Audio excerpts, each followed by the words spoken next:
ಯಾವುದೇ ಒಂದು ಯೋಜನೆಯಲ್ಲಿ ಸಾಧಕ ಮತ್ತು ಬಾಧಕಗಳು ಇದ್ದೇ ಇರುತ್ತವೆ. ಮೆಟ್ರೋ ಯೋಜನೆ ಕೂಡ ಇದರಿಂದ ಹೊರತಾಗಿಲ್ಲ. ಉದ್ಯಾನ ನಗರಿಗೆ ಹೊಸ ಅನುಭವ ಕೊಟ್ಟ ಮೆಟ್ರೋ ಹಾದಿಯಲ್ಲಿ ಒಂದಷ್ಟು ಕಹಿ ನೆನಪುಗಳು ಇನ್ನೂ ಕೂಡ ಮಾಸಿಲ್ಲ.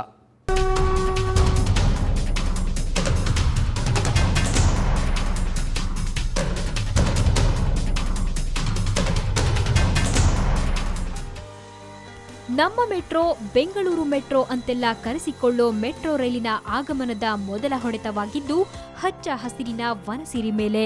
ಹೆಸರಿಗೆ ತಕ್ಕಂತೆ ಉದ್ಯಾನ ನಗರಿಯಾಗಿದ್ದ ಬೆಂಗಳೂರು ಐಟಿಯಿಂದ ಸಿಲಿಕಾನ್ ಸಿಟಿ ಆದ್ರೆ ಮೆಟ್ರೋ ಬಂದ ನಂತರ ಅಕ್ಷರಶಃ ಕಾಂಕ್ರೀಟ್ ಕಾಡಾಯ್ತು.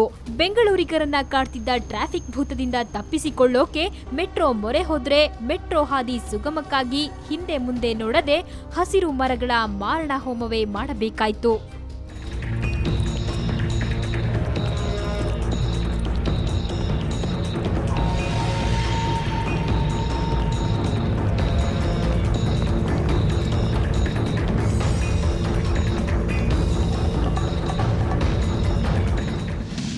ಈ ಮೆಟ್ರೋ ಬಂದ ಮೇಲೆ ಏನು ಮೆಟ್ರೋ ಕಾಮಗಾರಿಯನ್ನು ಸ್ಟಾರ್ಟ್ ಮಾಡಿದಾರಲ್ಲ, ಆವಾಗಿಂದ ಮರಗಳನ್ನೆಲ್ಲ ಕಡಿದ್ರು. ಈಗ ಪರಿಸರನೆಲ್ಲ ಹಾಳು ಮಾಡಿಟ್ಟಿದ್ದಾರೆ. ಗಾಳಿ ಇಲ್ಲ, ಏನಿಲ್ಲ, ಹೊಗೆ, ಪೊಲ್ಯೂಷನ್ ಜಾಸ್ತಿ. ಎಷ್ಟೇ ಏನೇ ಮಾಡಿ ಇವ್ರು ಏನೇ ಕಂಟ್ರೋಲ್ ಮಾಡಿದ್ರು ಅಲ್ಲಿ ಮೇನ್ ಕಂಟ್ರೋಲ್ ಮಾಡೋ ಆಯಿಲ್ ಎಲ್ಲ ಲೋಕಲ್ ಆಯಿಲ್ ಬರುತ್ತೆ. ಪೊಲ್ಯೂಷನ್ ಅಂದರೆ ಹೇಳಬಾರ್ದು. ಜೀವನ ಮಾಡೋದೇ ಕಷ್ಟ ಜನಗಳಿಗೆ, ಆ ಥರ ಉಸಿರಾಡೋದೇ ಕಷ್ಟ ಆಗಿಬಿಟ್ಟಿದೆ. 1993ರಲ್ಲಿ ಆರಂಭವಾದ ಮೆಟ್ರೋ ಪರಿಕಲ್ಪನೆಗೆ 2006ರಲ್ಲಿ ಕಾಮಗಾರಿಗೆ ಶಂಕುಸ್ಥಾಪನೆಯಾಯಿತು. ಕಾಮಗಾರಿ ಹೆಸರಲ್ಲಿ ಎತ್ತ ನೋಡಿದ್ರೂ ಬ್ಯಾರಿಕೇಡ್ ಕಾರುಬಾರು. ಮರಗಳ ನೆರಳು ಮಾಯವಾಗಿ ರಸ್ತೆ ತುಂಬಾ ಗುಂಡಿಗಳು ಬಾಯಿ ತೆರೆದ್ವು.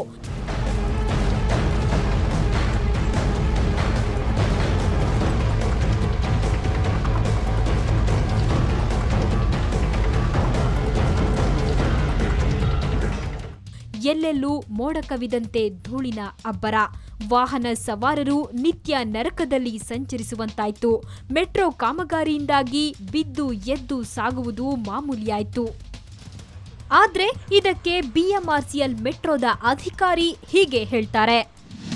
ರಸ್ತೆ ಪರಿಸ್ಥಿತಿ ಬಗ್ಗೆ ಏನಿದೆ, ನಾವು ಮೆಟ್ರೋ ಕೆಲಸ ಮಾಡುವಾಗ ಸ್ವಲ್ಪ ರಸ್ತೆಗಳು ನಾವು ಸ್ವಲ್ಪ ಡಿಗ್ ಮಾಡು ಅನಿವಾರ್ಯ ಆಗುತ್ತೆ.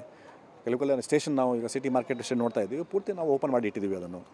ಸೊ ಅದು ಅನಿವಾರ್ಯ. ಬಟ್ ಆದರೆ ನಮ್ಮ ಕೆಲಸ ಆದಮೇಲೆ ರಸ್ತೆಗಳು ಎಲ್ಲ ಒಂದು ನೂತನ ಸ್ಥಿತಿಗೆ ತಂದು ನಾವು ಅದನ್ನು ವಾಪಸ್ ಕೊಡ್ತೀವಿ.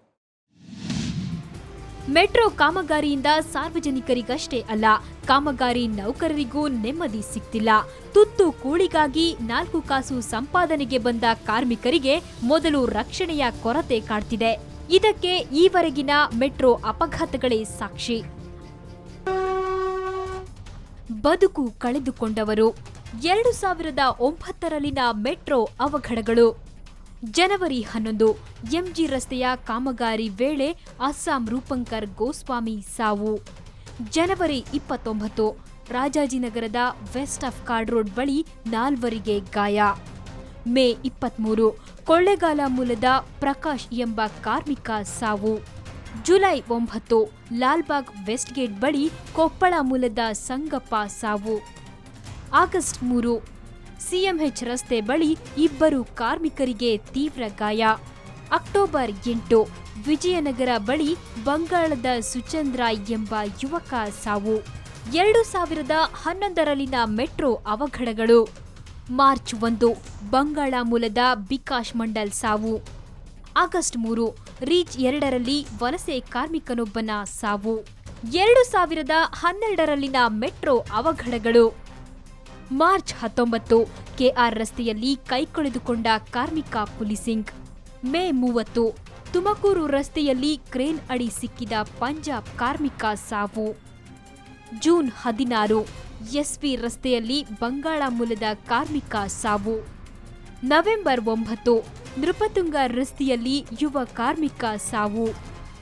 ಡಿಸೆಂಬರ್ 5 MG ರಸ್ತೆ ಬಳಿ ಎಲೆಕ್ಟ್ರಿಕ್ ಶಾಕ್ನಿಂದ ಆಂಧ್ರ ಮೂಲದ ಕಾರ್ಮಿಕ ಸಾವು. 2013ರಲ್ಲಿನ ಮೆಟ್ರೋ ಅವಘಡಗಳು. ಜೂನ್ 25 ಶ್ರೀರಾಮಪುರ ನಿಲ್ದಾಣದಲ್ಲಿ ಎಲೆಕ್ಟ್ರಿಕ್ ಶಾಕ್ನಿಂದ ಕಾರ್ಮಿಕ ಸಾವು. ಜೂನ್ 26 ದಾಸರಹಳ್ಳಿಯಲ್ಲಿ ತರಕಾರಿ ವ್ಯಾಪಾರಿ ಮೇಲೆ ಬೋಲ್ಟ್ ಬಿದ್ದು ಗಾಯ. ಜುಲೈ 28 ಪೀಣ್ಯ ಸಿಗ್ನಲ್ ಬಳಿ ಕ್ರೇನ್ ಬಿದ್ದು ಕಾರ್ಮಿಕ ಸಾವು. ಮೆಟ್ರೋ ಪಾಲಿನ ಲಕ್ಕಿ ಇಯರ್. ಅದೃಷ್ಟವಶಾತ್ 2010ರಲ್ಲಿ ಯಾವುದೇ ಅನಾಹುತ ಜರುಗಿಲ್ಲ. ಒಟ್ನಲ್ಲಿ ಭವಿಷ್ಯದ ಮೆಟ್ರೋ ರೈಲಿನ ಆನಂದ ಒತ್ತಟ್ಟಿಗಿರಲಿ. ಕಾಮಗಾರಿ ವೇಳೆಯೇ ಹೀಗೆ ಪ್ರಾಣಕ್ಕೆ ಸಂಚಕಾರ ಉಂಟಾದ್ರೆ ಮೆಟ್ರೋ ಉದ್ದೇಶವೆಲ್ಲ ನಿಷ್ಪ್ರಯೋಜಕ.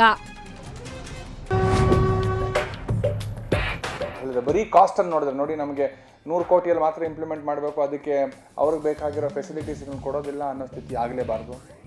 ಪ್ರತಿಯೊಬ್ಬ ಮಾನವನ ಜೀವನವೂ ಕೂಡ ಅಮೂಲ್ಯವಾದುದು.